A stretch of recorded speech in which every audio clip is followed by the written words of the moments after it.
Welcome to another episode of The Brand Called You, a podcast and podcast show that brings you leadership lessons, knowledge, experience, and wisdom from thousands of successful individuals from around the world. I'm your host, Ashutosh Garg, and today I'm privileged to welcome a very senior educator, a multifaceted entrepreneur, and a fellow member of the YPO, Mr. Vishal Anand. Vishal, welcome to the show. It's my pleasure to be at this show. Thank you. Vishal is the Pro-Chancellor and founder of Shoolini University in Himachal Pradesh, India, which is a well-known university. He's also the managing director and CEO of RNA Vax Bio and Anand Investments. He's also a director of Pen Pandit Media Services, Shoolini Life Sciences, Barn Hospitality and Retail, and as I mentioned in my introduction, he's a fellow member of the YPO. Vishal, what a pleasure it is to speak to you today. So you've got so many different things to talk about, but today let's talk about two areas. One is education and the other is investments. And we'll come to your RNA Vax work that you're doing at another time. We'll schedule another conversation with you. Absolutely, anytime. So let's start by saying that, give me a little background of how you started Shoolini and why did you go into education? Absolutely. So Ashutosh, hi guys. I'm basically based out of Himachal and a small town called Solan. I was born and brought up there, went out for my education, but always wanted to come back to the mountains and bring the best to the mountains. So as fate would have, this very senior professor, Professor P.K. Khosla, he had spent his entire life in academics. He is an ex-Oxford guy and had just retired. And he had sketched something on his desk which was to build a research-based platform for the Himalayas. And we got talking and I said, and I was starting out my career.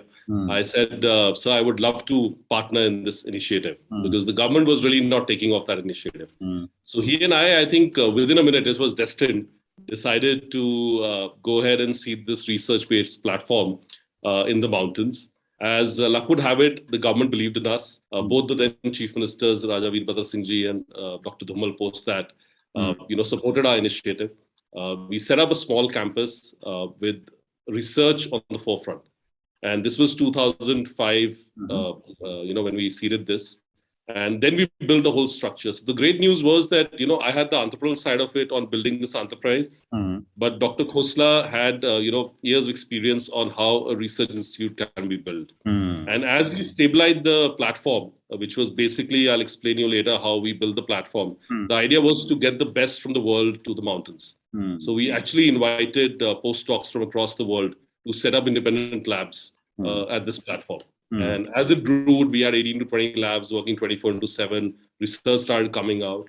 The government helped us and established it as an independent university as a platform. Fantastic. So that's how it came along. And it's a not-for-profit initiative focused on creating an impact on Himachal as a society. Wow. And largely as Indians. And what is the meaning of the word Shoolini? So Shoolini is the name of the local goddess. Okay. It's an incarnation of Ma Durga. And Solan basically was based on a village called Shoolini. So Shoolini Ma is, the deity of the town. So we thought it would be the best to name. What a great name, Shoolini, to select for a university. So let me first start by asking you, Vishal, there are so many, educational institutions around the country. What are you doing differently at Shoolini that, a lot of the other well-established institutions haven't done? And you have been speaking about laboratories. Tell me about that also. So Ashutosh, what we realized was in the initial years of, designing this plan, that why Indian institutions are not being able to create impact on the host society. I mean, typically, if you see the Bay Area or anything else, typically they're built around great institutions. All enterprises built around great institutions. All global solutions are built around great solutions. But in India, if I ask with all due respect to all my colleagues in the academia, how many of our lead institutions, who are otherwise producing on the best talent for the world, have been able to create an impact on their local towns, on their local communities? And there's a question mark there. I don't say there's no impact, but it's not significant impact. So what we decided was that we'll keep research first. So we were one of the first ones to think that we will be a research-led university.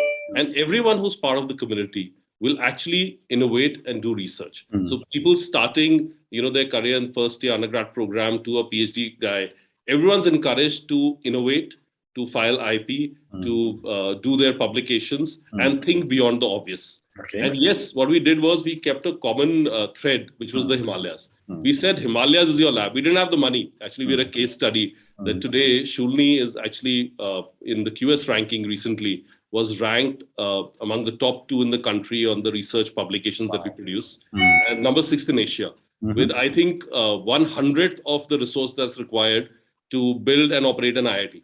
So we've been able to do that with very minimal resources. And the complete idea was that we enable people, we give them a nice anchor in the Himalayas, but tell them to treat the Himalayas as the lab.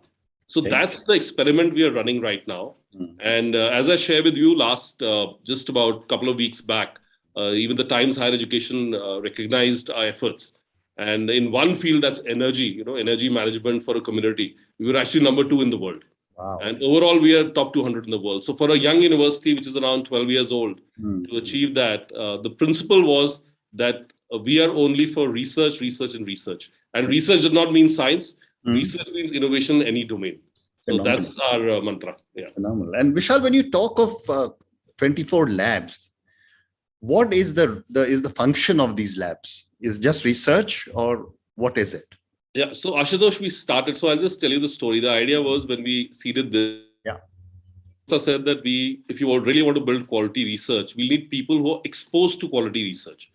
So 24 was the initial number. Now I operate more than 200 labs. Okay. So the initial 24 number was set in where we invited, we wrote more than 1,000 letters to Indian postdocs sitting in mostly in the eastern part of the world, in Seoul, in Taiwan, in Japan, in Australia, and also the western part, Germany, the non-English speaking communities, where Dr. Khosla knew that, there's a challenge where after you touch 35, 40, these postdocs want to come back to India because of their next generation's education, learning, and they don't want their kids to be in an alien environment. And that was a sweet spot. So we invited around 20 postdocs from top global campuses, including NIH, US, Seoul National, Taiwan, Japan, the Tokyo University, and other places. And these couples came in. We gave them complete freedom to set up their initial lab and continue their work, which they were doing in their parent institution. So what it gave Shoolini was a big kickstart, where we had someone who's exposed for 15 to 18 years in a top global lab. We immediately had a collaboration with a top global university as a young university. And we enabled these young minds. We made them comfortable. We gave them a beautiful house in the mountains. We enabled their community. We got their kids engaged in the local community. And that just happened, And as this experiment grew, as I speak today, we'll have more than 100 postdocs working for us. We have more than 300 scientists working. We have today, I think, one of the highest density of top 2% world scientists. We even have 2 top 1% scientists in the world. Wow. So the community is strengthened up to quite an extent on that platform. Amazing. And you mentioned that a lot of these postdocs came back because they wanted their children to study in India before they go maybe overseas. Yeah. My question to you, Vishal, is that Indian parents will do anything to educate their children. People mortgage homes. Education has always been very, very strong in our DNA. Where is the gap between expectations and delivery for the parents and children when it comes to institutions? See, as that's my feel and sense of things of, I've spent more than 17 years in academia now. The thing is that India is stuck between, a more socialist approach to, a more capitalist approach. So unfortunately, in India today, if I'm a, road contractor and to build a national highway or a bridge, I get 25 years of funding. And government says roads are important. But government does not say the same stance for education institutions. Okay. We are really short on supply. It's not about quality. See, if we don't open up the sector, if we don't tell people to, and I'm not saying for profit, I'm saying even for not for profit, but don't take it as infrastructure. So if you don't create the quality supply chain, see, this is a golden opportunity for India where we're going into an exponential growth phase. We took around 60 years, as you know, to get our first trillion. We took another 8 to do another trillion. We'll take another 5, and then we'll get into that extreme exponential stage where 1.5, 2 years, we'll be adding a trillion. We are the youngest population in the world. Correct. If we don't give them the opportunity to learn from the best, we will lose the whole cycle of growth. And then maybe it'll take another 30 years or 40 years for India to come back and become a world leader. So the great news here is, yes, there's been a lot of red, and I've seen a lot of struggle in opening up education and giving the right supply to the community on, having the right quality of education, as to say.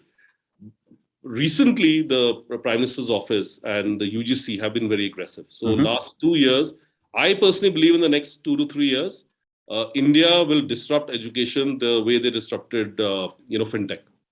So the government of India today is doing some amazing work. The new UGC chairman, they're very focused on opening up the Indian education sector, enabling kids with having an option of modular learning, where a student wants a 1-year program, 6 months program, 4-year program. He's not stuck with taking up a standard program, running entire life on that program because he's an engineer or he's a liberal arts student. Yeah. Inviting, international campuses to come in. So I think that's the right direction, learning online. So I think learning online, Government of India has really opened up now. There was a lot of stigma around it, about 3 years back. But today they're saying if you're enabled, come forward and we'll help you with the platforms and knowledge. So that's principally what we need to do, create that supply, inspire young minds. Fascinating. And yet, when you look at it from your other businesses, and when I talk to so many other business leaders, the constant thing I hear is we don't get the right people. And then when you talk to young people, they say we're not getting the right jobs. Yeah. Where is this mismatch? And it's coming from education. It does. And Ashutosh is really sad. So I joke with my wife that, there's something called the new rich, when there's a developing economy. And on a similar notion, there's some notions which stay with the country for a certain time, which is also on, the academic side or the professional side. Unfortunately, when you speak to industry leaders today, they're still, bracketed their search to finding talent to the top cities and top campuses, which are historic now. They're great campuses, I'm not saying, but they need to look beyond. So one, they need to start trusting the new supply chain that's coming in from rural and semi-urban India. And Ashutosh, I work with these kids. The kind of appetite these kids have, my children don't have. Because they have everything. They are enabled. These kids these guys do exactly what we were doing when we were kids, because we belonged to a small village. Yeah. We had aspiration when we saw our cousins from Delhi who had, a different lifestyle. We aspired for that. And you want to do anything you want to do in life to achieve that. So I think the gap is on both sides. One, the industry needs to start trusting parallel supply chains and giving their due. The second is we need a little bit of overlap. So we are doing a couple of experiments right now with a lot of corporates in different domains.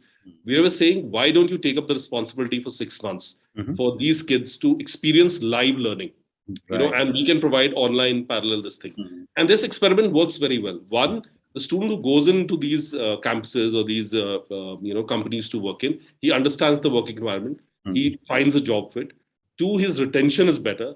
3, we as an academic institution, our teachers are trained with the corporate to understand what the needs of the corporate are today. So I think this experiment needs to be, though it's still at an experiment stage, we are doing around 300 odd students right now on this experimental platform. But I am seeing early success. So I'm seeing that experiments like these can really help bridge the gap. Very interesting. And there's also often a debate that should we encourage a lot of students to go into vocational training? Is that an answer, or does, becoming a graduate change aspirations? See, I personally believe today, even a YouTube video can be an amazing, learning platform and change someone's life. Correct. Today there's a domestic help I have at home. She's from Nepal, and she started till around 5th, 6th standard. She's been with us for a couple of years now. She does better, dishes out of the kitchen only because she's enabled through channels like YouTube and social media. So learning is endless today. So I personally believe as the quality of learning is there, we need all spectrums of learning. It's not about a formal degree program. It's not about, vocational program. It's not about online learning. As long as you can learn and you can get inspired and you can deliver what's desired, there's space for everyone. Because when we go into this dream growth stage for India, I personally believe everyone has a space. The only fear we have is, the only fear and the biggest dread we have is that a guy spends 4 years of his life doing an engineering program or a management program or a liberal arts program and goes through, something which is mediocre or below, par standards. So that can be a red, because then you're producing manpower which cannot deliver. They'll be frustrated because they spend 4 years of their life in a formal education system and still are unemployable. So vocational training for a country like ours, I think, is a must. But yes, it should not be tick in the box. It should be genuine vocational training. And that's what will enable the legs and hands for the country. Very interesting. One more question related to education, and then I move to your avatar as an investor. Uh, a question that is often asked is that why are Indian universities not producing enough research papers? And you said you are the number 2 in the world. And why is not enough research happening in our premier institutions? See, again, focus, lack of focus. Now, today our institutions are saying that Times Higher Education is not the right platform. Even if you see NRF, that's marked research on a lower platform than the global standards. So when you go to the global standards, almost 30% of your marking is on research. And happy to share that today on 30, Shoolini scores at 29.1, which is equivalent to some of the best in the world, including Cambridge, MIT, and Oxford. And there are a couple of other young IITs which are also achieving that feat. But our larger institutions, which are historic institutions, they've somehow lost the focus on delivering scale and research. They're currently in that contest that this is not the right way to measure the impact of an institution. So it's everyone's own call. But I think if the world is following THE or QS as a world standard for measuring the outcome of an institution, we all need to align to these platforms and create output. So I think it's only focus. They have the best resources. They have people. I mean, the best in the country or the world go to them as students or teachers or as a community. So there's no reason they can't produce. And we are seeing that. So some of the like IIT Roper is doing exceptionally well. So some of the young IITs are producing much better research and impact than some of the legacy institutions. So that's a clear case there. Well said. Well said. I think what your message is clear that then the people have to start looking beyond the traditional top colleges, because there are many, many more institutions that have come up around the country. So Vishal, now moving on to your role as an investor. You invest in a multiple cross-section of businesses, from hospitality to education to healthcare to technology. How do you manage such diverse businesses? So Ashutosh, frankly, I personally believe that my business is only one. My business is to enable good partnerships. And typically I look at long-term capital assets. Those are my key strengths.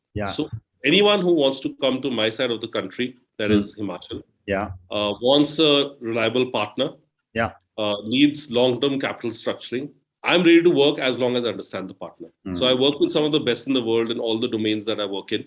I trust them for what they can deliver on that part of the industry. Because my ultimate aim is that what can I give back to my state? I'm a pure mountain boy. I love the mountains. And my only nirvana in life is that how I can give back to my state. Correct. So that's the principle I follow. As long as it adds value to my state, it's a world-recognized institution or a partner, I love to enable them in my part of the world. So that's the formula I follow for my investments. Amazing, amazing. And what do you look for before making an investment, other than, of course, your focus on the state? Absolutely. So, see, I'm a traditional brick and mortar guy, principally. My belief is that at a micro level, when I do a pilot of any project I start, so I typically do the pilot under my nose. So I'm very, very focused on the first 2 to 3 years of strengthening any partnership that I do. And it's personally on my desk. I become the CEO, whatever is required, and spend full time there. My only focus there is that can it be made as a single unit, financially viable.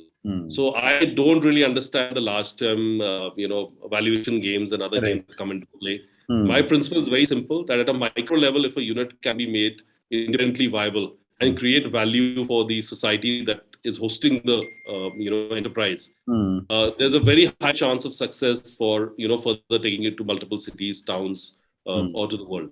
So that's my principle of investing. Very interesting.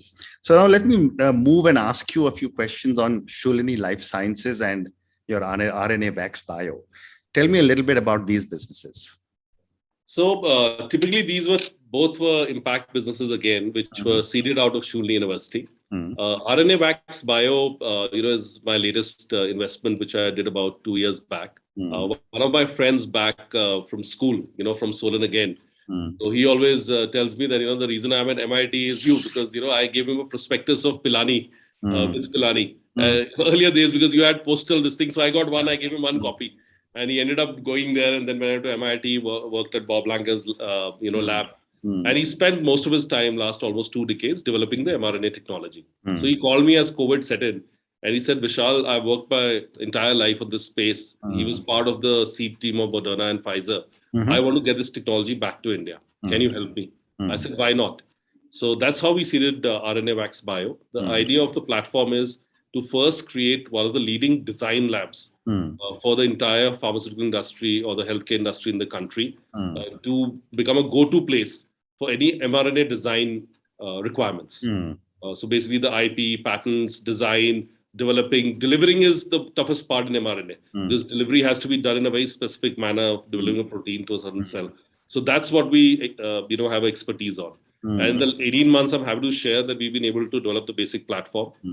We are one of the first in the country to develop the entire mRNA, independent strands, and primarily working on South Asian diseases like dengue and malaria. So that's what RNA Wax is all about. We are currently, looking at setting up both a world-class design lab again in the Himalayas. I want to keep it to the mountains, and also one of the product lines, which is basically a precursor to an mRNA drug. We want to disrupt it from the Western world controlling it because it's very, very expensive. Correct. I personally believe, because I have the expertise and we have a huge lineup of quality manpower in the space, we can actually disrupt the whole space as far as the pricing of mRNA drug goes. Amazing. So I have time for one more question, Vishal, and this is for the many, many people who will listen to our conversation. Based on your amazing journey and creating so many different businesses in such strong partnerships from around the world, and what is absolutely impressive is how you're focusing entirely on the mountains and your own state. What would you say are 3 lessons you would want a lot of our viewers and listeners to take away from your journey and our conversation? So, there's certain things that I believe in. I'll just like to share those. Absolutely. I think, and I hope it's of benefit to certain people. Yeah. But my belief first is in my state and my country. I believe we are in a nirvana state. We are one of the most beautiful countries in the world. And we should all focus and give back to our country. We should build our careers there. I think India offers us everything. Correct. The kind of lifestyle we have, the kind of opportunity we have in the next 2 decades. So I think India is my primary focus, and I'll request everyone to focus on the country. The world is looking towards us. All YPO conferences we go to, everyone's knocking us, how can I enter India? How can I enter India? Correct. So India is my number one thing. Number 2, I think a lot of people, where they falter is on execution. So ideas are common. Ideas are generated because of the ecosystem you're in. I personally focus on execution. As long as your execution is great, and that's where India also lacks. Correct. We can't build a straight road today also here. All, hats off to our, Minister, Mr. Gadkari, who's done a brilliant job on building the scale of roads. But today also the quality of road is not comparable to so execution is the key. Correct. And luckily we're gaining strength there, but we have to learn execution from the Japanese. Correct. So do it to the end. And lastly, I think that's my strong belief. What gives me strength in my life is, something very small I seeded a couple of years back to give back to the society. So I personally believe it's not about the scale of thing. Even if you can adopt one child on their education, take care of even your domestic health, to enable something more in his or her life that he wouldn't have achieved. That'll be the source of strength. That's your true prayer. So that gives you so much strength through your life. It's really amazing. So those are the typical 3 learnings that I have from, whatever I've done in life. Fantastic. Vishal, on that note, and your amazing 3 pieces of advice from your own learnings, which is, focus on my own state and my own country, give back as much as possible, focus on execution, which I've also always said our life mantra has to be execution. And third one, which is give back to society. Thank you so much for speaking to me. Thank you for talking to me about your amazing journey, about the way you have built Shoolini University into the powerhouse it is in just 12 years. Thank you for talking to me about academia and all the things that are being done right and what more can be done. And finally, thank you for speaking to me about your own investment philosophy and how you work on enabling good partnerships. Thank you again and good luck. Thank you, Ashutosh. Thank you so much. It was such a privilege to come to this platform and have you on. Thank you so much. Thank you for listening to the brand called You Videocast and Podcast, a platform that brings you knowledge, experience, and wisdom of hundreds of successful individuals from around the world. Do visit our website www.tbcy.in to watch and listen to the stories of many more individuals. You can also follow us on YouTube, Facebook, Instagram, and Twitter. Just search for the brand called You.